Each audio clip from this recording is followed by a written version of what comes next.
Apa bedanya kebijakan Menkes Amerika dan Menkes Indonesia soal uji coba vaksin? Ibarat terang dan gelap, ibarat surga dan neraka. Kebijakannya, bukan orangnya. Kita akan bahas tuntas berikut bukti-bukti yang tak terbantahkan dalam tayangan video pendek ini. Awal Mei lalu, Bill Gates berkunjung ke Indonesia. Sasarannya adalah Kementerian Kesehatan. Taktik kuno, kasih puji-pujian dulu biar Menkesnya GR. Abis itu, kasih donasi buat program MBG, makan bergizi gratis. Doro Tuan Bill Gates kasih instruksi ke Menkes agar rakyat Indonesia jadi ajang uji coba vaksin TBC. Padahal, Doro Bill Gates kasih perintah ke Menkes RI karena Menkes Amerika sedang memperketat dan mempersulit uji coba vaksin.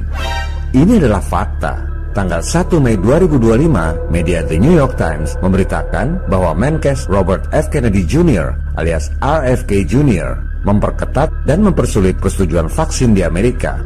Bukan cuma vaksin TBC, tapi untuk semua vaksin baru, termasuk COVID, booster, dan lain-lain. Harus dilakukan uji coba yang ketat sebelum diberikan pada rakyat.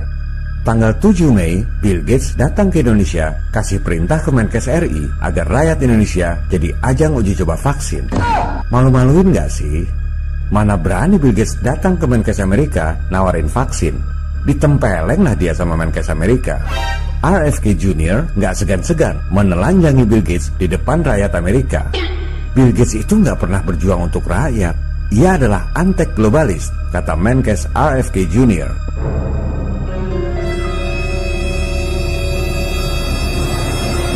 Halo, para pejabat di Indonesia, para dosen, para awak media, wake up.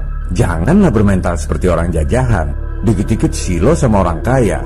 Bill Gates itu oleh Menkes Amerika dianggap musuh rakyat, membawa kepentingan globalis yang bertentangan dengan kepentingan rakyat Amerika. Masa di sini pada jilat sepatu antek globalis? Bill Gates nggak peduli sama rakyat Amerika, apalagi sama rakyat Indonesia. Di Amerika nggak laku itu Bill Gates, antek globalis, SPG, Illuminati, urusan vaksin.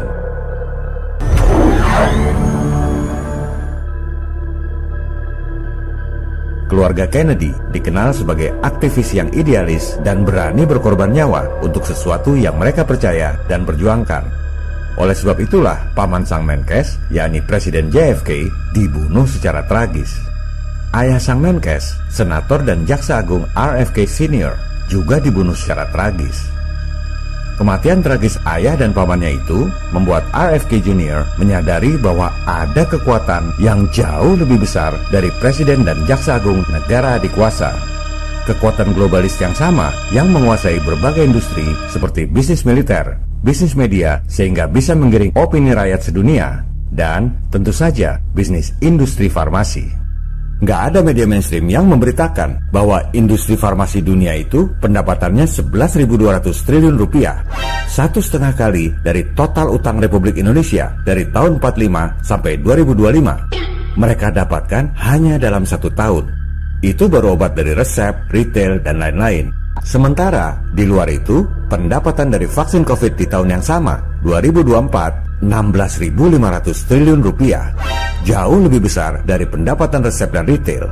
2 kali lebih besar dari total utang Republik Indonesia dari tahun 45 selama 80 tahun. Mereka dapatkan hanya dalam 1 tahun saja. Oleh sebab itu, ada 16.500 triliun alasan bagi para elit farmasi untuk korup. Ada 16.500 triliun alasan untuk berbohong soal penyakit dan pandemi.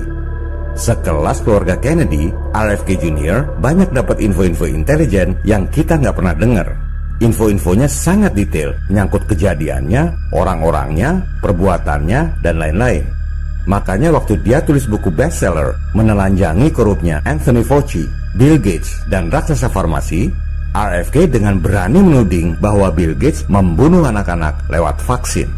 Bukan asal ngomong seperti badut panci di Indonesia. RFK ini nulis buku berikut bukti-buktinya secara detail dan jadi bestseller di Amazon, New York Times, Wall Street Journal, dan USA Today. Kelas dunia, bos. Kelihatannya cuma Menkes di Indonesia yang menganggap Bill Gates adalah pahlawan kemanusiaan, pahlawan pembela rakyat.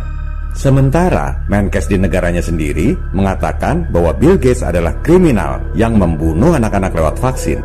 Dan faktanya, Bill Gates nggak bisa membantah atau menggugat balik, karena akan makin hancur dia ditelanjangi di pengadilan. Berikut adalah artikel di mana para ahli dari WHO menjelaskan bahwa vaksin TBC sudah 100 tahun dikembangkan, belum berhasil juga, dan harus uji coba terus. Halo, ini sudah 100 tahun vaksin TBC nggak kelar-kelar juga.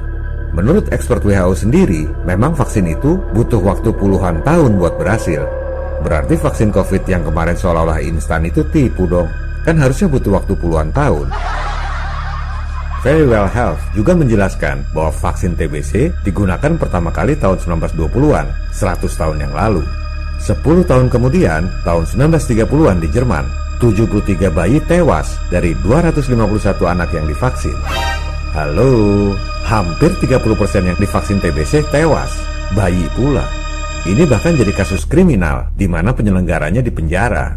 Dan ini mengakibatkan timbulnya ketidakpercayaan pada vaksin. Jadi ketidakpercayaan itu ada sebabnya, cuma nggak diberitakan oleh media, nggak diajarkan di sekolah, dan nggak diumumkan oleh Kementerian Kesehatan. Seolah-olah vaksin itu selalu aman. Makanya para globalis nggak mau lagi uji coba di Eropa. Disuruhlah negara-negara miskin jadi kelinci percobaan. Dan Menkes kita ini entah nggak ngerti, sengaja, atau nggak peduli mengorbankan rakyat Indonesia.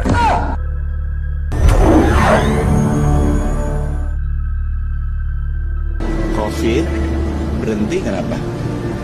Vaksin. Karena vaksin. Jadi buat teman-teman ya, semua penyakit menular yang pernah menyerang kita secara drastis seperti cacar, COVID itu bisa berhenti karena ada vaksin. Bener nggak omongan Menkes bahwa COVID berhenti karena vaksin?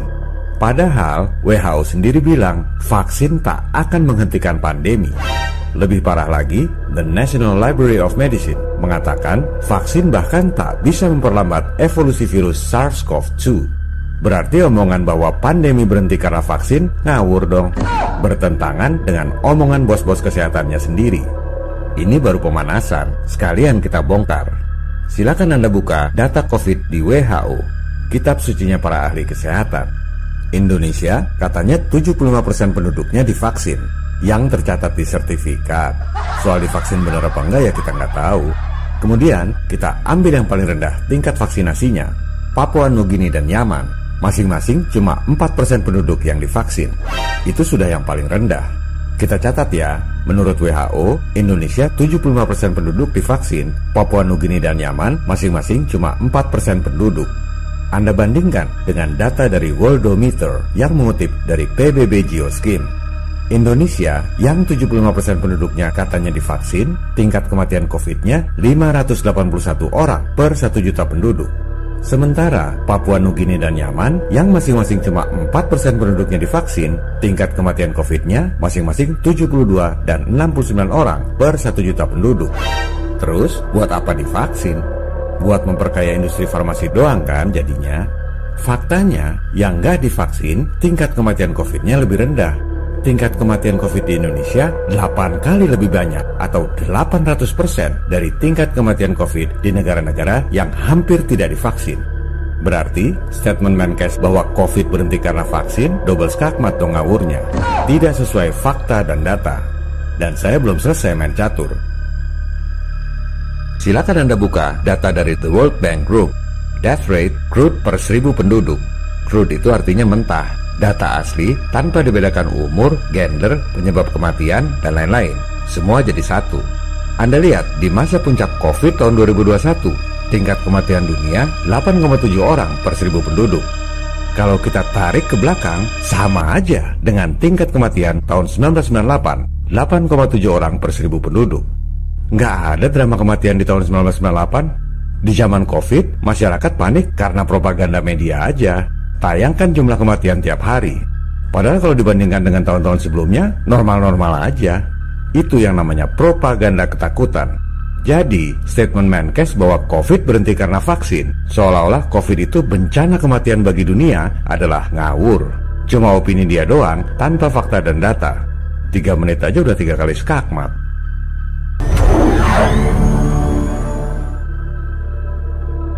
Ingat ya Pak, sekali lagi, Bapak akan berhadapan dengan Sang Pencipta yang menciptakan saya, rakyat Indonesia, dan Bapak sendiri.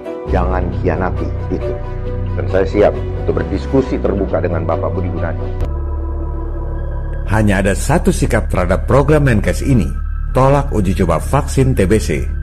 Apa pantasnya Menkes memasukkan Indonesia sebagai negara-negara miskin penerima uji coba vaksin bersama Afrika Selatan, Kenya, Zambia, dan Malawi, supaya hasilnya nanti bisa digunakan oleh negara-negara kaya dan maju. Ini adalah kebodohan yang luar biasa. Negara-negara tetangga kita, Singapura, Malaysia, Thailand, Filipina, bahkan Papua Nugini, gak ada yang sebodoh itu. Buat apa? Supaya dapat pujian dari majikannya, Bill Gates, yang oleh Menkes Amerika dianggap membunuh anak-anak lewat vaksin dan harus diselidiki tindak kriminalnya terkait COVID.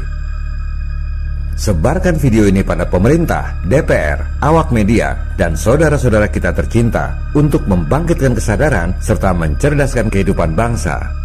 Rakyat akan bersatu, termasuk turun ke jalan untuk melawan dan menentang kebijakan cari muka pada asing dengan mengorbankan kesehatan dan jiwa rakyat. Viva Republik Indonesia, salam people power.